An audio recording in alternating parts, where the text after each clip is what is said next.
জানেন পরবর্তী বাংলাদেশের ভবিষ্যৎ হচ্ছে বঙ্গোপসাগর ঘিরে।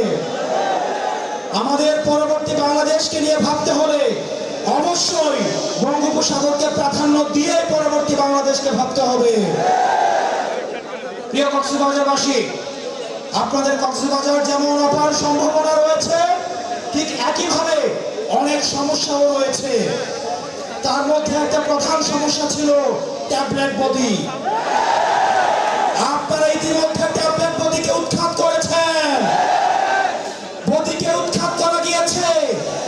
এখন আমাদেরকে লড়াই করতে হবে ট্যাবলেটের বিরুদ্ধে, ইয়াবার বিরুদ্ধে, মাদকের বিরুদ্ধে।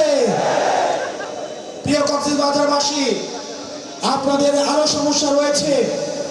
রোহিঙ্গারা নোবেলের লোভে খুনি শেখ হাসিনা বাংলাদেশে রোহিঙ্গাদের তখন আশ্রয় দিয়েছিল। কোন সেফ এক্সিট নিশ্চিত না করে রোহিঙ্গাদের ভবিষ্যৎকে ঝুঁকিপূর্ণ করে তুলেছে। আমাদের অতি দ্রুত কক্সবাজারের জীববৈচিত্র্য এবং পরিবেশ বাঁচাতে হলে আমাদের এই রোহিঙ্গা সমস্যার সমাধান করতে হবে।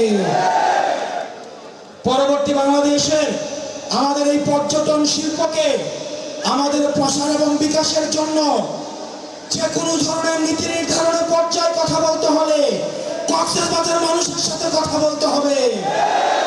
এখানের মৎস্য চাষীদের, লবণ চাষীদের যে ন্যায্য হিস্সা সেগুলোকে নিশ্চিত করতে হবে। আমাদের ব্লু ইকোনমির জন্য আমাদের এই বঙ্গোপসাগরে আমাদের যে ভূমিকা, সেই ভূমিকাকে স্বীকৃতি দিতে হবে। আমাদের পরবর্তী বাংলাদেশ হিমালয় থেকে বঙ্গোপসাগর, এবং সেটির জন্য আমাদের গঠনমূলক আমাদের কার্যক্রম অব্যাহত রাখতে হবে। প্রিয় কক্সবাজারবাসী, একই সাথে সাথে আমাদের সমস্যা এবং সম্ভাবনার দিকে যেমন নজর দিতে হবে, একই সাথে সাথে আমাদের যে পতিত রাষ্ট্র ব্যবস্থাকে যে নষ্ট করেছে আমাদের খুনি হাসিনার দিকেও আমাদের নজর রাখতে হবে।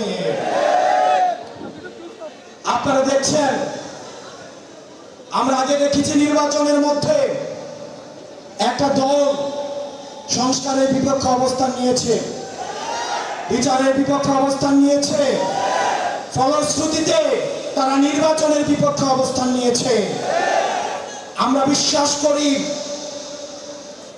রাষ্ট্রের সুসংহতর জন্য, গণতান্ত্রিক উত্তরণের জন্য একটি গ্রহণযোগ্য নির্বাচনের কোনো বিকল্প নাই।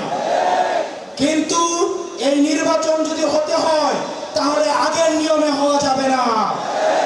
আমরা আগে দেখেছি 22 জন মিলে একসাথে মিলে গোল দিয়েছে, রেফারি সহ সরকারি দলের পক্ষ হয়ে কাজ করেছে। আমরা চাই খেলার নিয়ম পরিবর্তন করতে হবে, খেলাকে গ্রহণযোগ্য করে তুলতে হবে। পেনাল্টির মধ্য দিয়ে গোল দেওয়াকে বিবেচনা করা যাবে না। পেনাল্টি যারা দিবে তাদেরকে রেড কার্ড দেখাতে হবে। আমরা দেখতে পাচ্ছি এখন অনেক রাজনৈতিক দল পেনাল্টির পক্ষে দাঁড়িয়ে যাচ্ছে, রেফারির পক্ষে, রেফারি যেন মাঠে খেলতে পারে সেটির পক্ষে কথা বলছে। সেটির জন্য আমাদের নির্বাচন কমিশনের পুনর্গঠন প্রয়োজন। সেটির জন্য আমাদের খেলাকে সবার উপযোগী করে গড়ে তোলা প্রয়োজন। প্রিয় কক্সবাজারবাসী, আপনাদেরকে সচেতন থাকতে হবে। আমাদের পরবর্তী বাংলাদেশ বিনির্মাণ করতে হলে আমরা একসাথে লড়াই করতে হবে।